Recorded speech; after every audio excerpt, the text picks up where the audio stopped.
Le bourgmestre d'Anderlecht débouche le champagne. En compagnie des femmes de l'association Pagayer contre le cancer du sein, ils inaugurent une nouvelle embarcation, l'Espérance.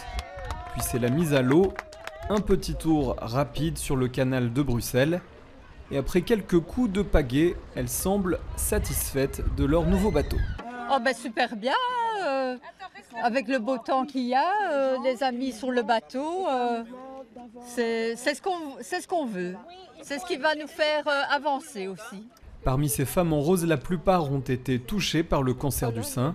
Après des traitements parfois lourds, le retour à la vie normale est un combat. Et Pagayer permet de se remettre sur pied plus rapidement. Le fait de pagayer justement, c'est parce que c'est reconnu bénéfique et thérapeutique comme activité après un cancer du sein. En fait, le mouvement qu'on fait avec la pagaie permet une mobilisation du bras du côté où on a été opéré. En dehors de l'aspect physique, ces femmes se réunissent aussi parce qu'elles vivent ou ont vécu des expériences difficiles.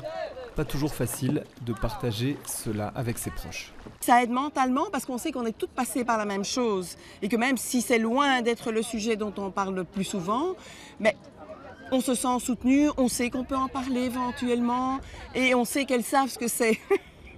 Nos autres copines rameuses. Moi je descends d'une famille où quand même il y a plusieurs personnes qui ont eu le cancer du sein et d'autres cancers. Et donc quand on m'a dit que j'avais le gène du cancer du sein, je me suis sentie touchée parce qu'il y a d'autres femmes de mon âge et qui sont plus jeunes qui l'ont développé ou qui risquent de le développer. Les bénévoles de Pagayer contre le cancer du sein cherchent de nouvelles adhérentes pour poursuivre leurs activités et continuer d'avancer.